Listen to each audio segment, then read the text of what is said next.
मित्रों, आज मोटर अधिनियम 1988 के संबंध में आपको मैं बताना चाहता हूं कि सेक्शन 4 मोटर यान अधिनियम की आयु ड्राइवर या अन्य की जो भी बालिग की अवस्था में 18 वर्ष होनी चाहिए। दूसरा सेक्शन है सेक्शन 5 मालगाड़ी,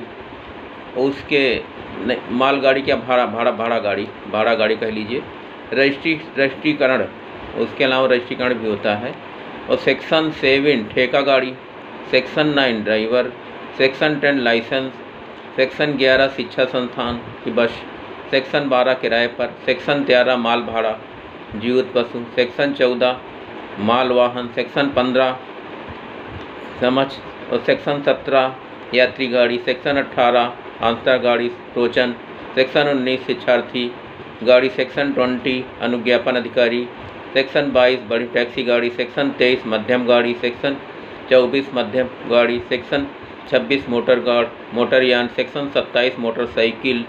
सेक्शन 28 मोटरयान, सेक्शन 25 घन मीटरयान, सेक्शन 29 बस, सेक्शन 30 स्वामी गाड़ी, सेक्शन 31 परमिट राज्य प्रादेशिक अन्य भी स्टेट, सेक्शन 32 विहित चिन्हित वन, सेक्शन 33 प्राइवेट सेवन, सेक्शन 34 सार्वजनिक स्थल, सेक्शन 37 रजिस्ट्रीकृत duty, section 38 car, section 39 trailer, section 40 मझली गाड़ी, सेक्शन 44 ट्रैक्टर, सेक्शन 45 यातायात के गाड़ी, सेक्शन 46 ट्रेलर, सेक्शन 47 परिवहन दूसरे राज्य में, सेक्शन 49 निवास स्थान कारोबार, सेक्शन 50 स्वामित्व अंतरण, सेक्शन 51 अक्रम पट्टा, सेक्शन 52 मोटरयान में परिवर्तन रजिस्ट्रीकरण निलंबन रद्द करना, सेक्शन 56 परिवहन यानों को ठीक हालत रखने का प्रमाण पत्र, सेक्शन 58 परिवहन यानों के बारे में विशेष उपबंध, सेक्शन 59 मोटरयान की आयु सीमा, 60 केंद्रीय सरकार की रजिस्ट्रीकरण, 61 अध्ययन टेलरों के वही होना, सेक्शन 62 चुराए गए वाहनों का मोटरयान की जानकारी, 66 परमिटों की आवश्यकता, 74 ठेका गाड़ी परमिट, सेक्शन 91 ड्राइवरों को लाभ में नियंत्रण, सेक्शन 134 दुर्घटनाग्रस्त के विषय में ड्राइवर कर्तव्य बीमा, सेक्शन 29 राज्य सरकार के निमित्त बनाने की शक्ति, सेक्शन 145 बीमा, सेक्शन 151 बीमा के विषय में जानकारी देना, सेक्शन 161 टक्कर मारकर भागने के मामले में, सेक्शन 165 दावा अधिकरण, सेक्शन 166 प्रतिकर के विषय में आवेदन, सेक्शन 170 बीमाकर्ता पक्षकार, सेक्शन 187 दंड 3 मास के लिए 500 रुपये, दोबारा अगर करते 6 मास के लिए 1000 जुर्माना, सेक्शन 192 बिना रजिस्ट्रेशन वाहन चलाना 5000 को जुर्माना। तो सेक्शन इस तरीके से है आपको, सेक्शन 178 बिना पास की यात्रा 500 रुपये जुर्माना, 179 लापरवाही से 1 माह का कारावास 500, 180 अपराधगत व्यक्तियों को चलाना अवैध रूप से चलाना, 182 अनर्हता के पश्चात चलाना, 182 का सम्मिलित अनुशासन 3 माह का 500 रुपये जुर्माना 1000, 183 आपराधिक गति से चलाना, 112 को उल्लंघन 400 रुपये जुर्माना, दोबारा पर 1000 जस्ट डबल, 184 खतरनाक गतिविधियों से चलाना, 185 मादक द्रव्य से मोटरयान चलाना, 186 मानसिक रूप शारीरिक रूप से अयोग्य होने के रूप में चलाना, 189 सार्वजनिक स्थान पर गलत तरीके से चलाना 200 रुपये प्रथम, सेकंड में 500 रुपये जुर्माना, 192 बिना रजिस्ट्रेशन के चलाना 2000 प्लस 5000, 192 का बिना परमिट के चलाना 2000 जुर्माना, 5000 जुर्माना नेक्स्ट डबल, 279 लापरवाही से चलाना जोखिम चलाना 3 वर्ष की सज़ा, 304A लापरवाही से चलाने से मृत्यु हो जाना जिसमें 5 साल की सज़ा 5000 जुर्माना। इस प्रकार से मित्रों मोटरयान एक्ट 1988 के अंतर्गत ये प्रावधान व्यवस्था की गई है, किंतु इसमें आज की सिचुएशन में व्यवस्था बदल गई है, क्योंकि जो भी लग्जरी गाड़ियां हैं बिल्कुल हाईटेक लोगों बिजनेस वर्क वालों के लिए IAS PCS मंत्री अन्य अच्छे योग्य व्यक्तियों के पास लग्जरी गाड़ियां हैं,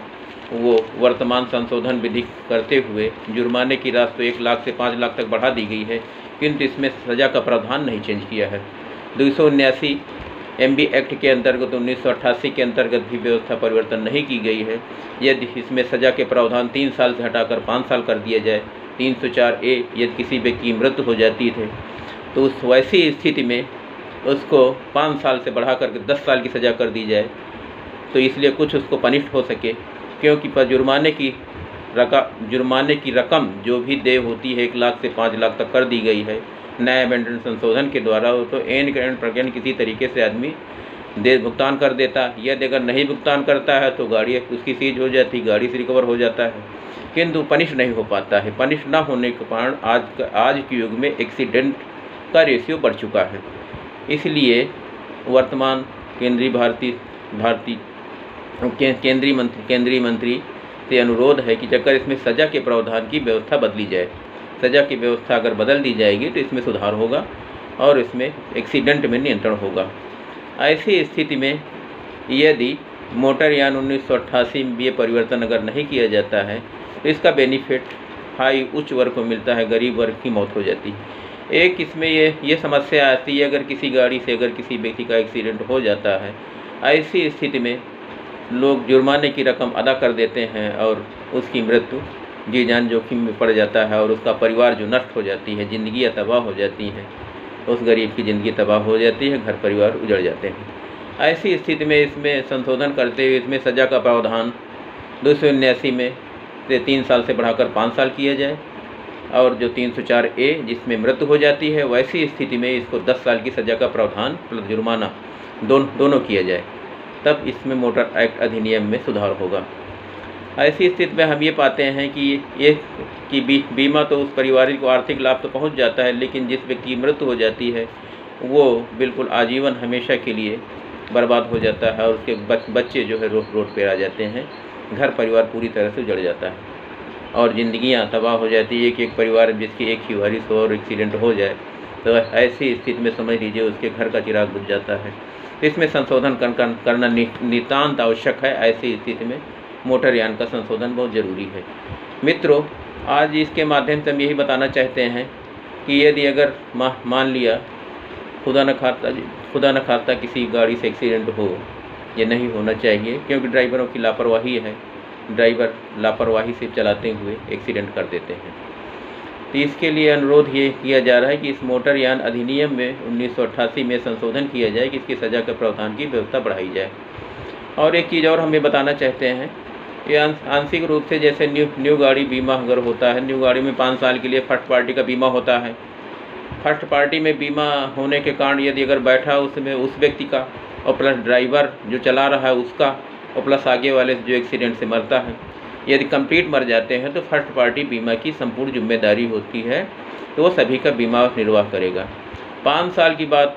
ये अधिनियम में परिवर्तन करके ये किया गया है कि गाड़ी का थर्ड पार्टी का बीमा होगा। यदि उस पार्टी से एक्सीडेंट होता है, बैठने वाला प्लस ड्राइविंग करने वाला प्लस मोटर यान का, उसका बीमा दुर्घटना यान में नहीं मिलेगा, मात्र केवल आगे एक्सीडेंट होगा उसका बीमा मिलेगा। यदि ड्राइवर उसके घर का क्यों ना हो या बाहर का हो तो उसकी संपूर्ण जिम्मेदारी मोटरयान जिसकी मोटरयान मालिक की होगी उसी को संपूर्ण भुगतान करना होगा। ऐसी स्थिति में मित्रों से अनुरोध है कि अपनी गाड़ी को 5 ईयर्स के बाद चेंज कर देनी चाहिए। यदि नहीं चेंज कर पाते हैं तो उसको मोटरयान को विशेषकर सावधानी और सतर्कतापूर्वक से रोड पर निकालें और रोड पर चलवाएं और लंबी दूरी के लिए विशेष सतर्कता बरतें। मित्रों, एक जानकारी और हम आपको ये देना चाहते हैं कि इस बीमा अवधि के ड्यूरिंग के अनुसार 1 साल का बीमा होता है। 1 साल के दौरान ही आपको जो भी भुगतान होगा, 1 साल के दौरान अगर आफ्टर बीमा अगर एक्सीडेंट होता है, किसी की मृत्यु जोखिम हो जाता है तो भुगतान कवर आपको नहीं मिलेगा। ऐसी स्थिति में सड़क के नियम बहुत बदलते चले जा रहे हैं। फास्ट ट्रैक की व्यवस्था की टोल पे कर दी गई है, जो भी आसानी से गाड़ी पास आउट हो जाती है। और गाड़ियों की वाहन की जो स्पीड है इसको जो सीमित नहीं रखा गया है, इसमें कंट्रोलिंग नहीं हो पा रही है। इसके संबंध में सरकार ने कोई ऐसा नियम नहीं बना रखा है जो एक्सीडेंट का रेशियो कम किया जा सके। मित्रों, एक चीज़ और हम ये बताना चाहते हैं कि ऐसे अधिनियम में नियम कानून बहुत बना दिए गए हैं, लेकिन उसका अनुपालन अगर सही ढंग से नहीं किया जा रहा, उस पर अगर आप सभी लोग सजग नहीं होंगे और सजगता से काम नहीं करेंगे तो ये एक्सीडेंट का रेशियो बढ़ता जाएगा और इसमें हम आप सभी घर के परिवार के उसमें तबाह हो जाते हैं। ऐसी स्थिति में हम सभी को मोटरयान अधिनियम 1988 के अंतर्गत सावधानीपूर्वक विशेषकर अनुपालन करना चाहिए और लापरवाही जो भी वर्तमान समय में नियम कानून बने हैं उसी के अनुपालन में हम लोग ध्यान में रखते हुए मोटरयान को चलवाना चाहिए और चलाना चाहिए।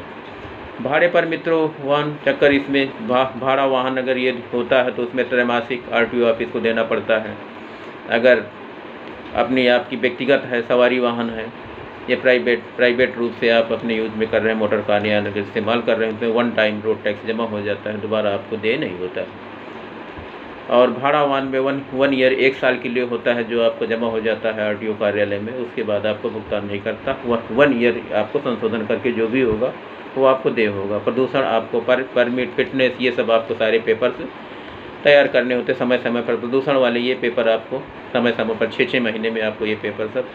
तैयार करने पड़ते हैं मोटरयान अगर रोड पे चलाते हैं तो। ऐसी स्थिति में मित्रों मोटरयान अधिनियम 1988 को हम सभी को कंप्लीट रूप से पालन करना चाहिए और इसके प्रति हम लोगों को सजग रहना चाहिए। धन्यवाद मित्रों।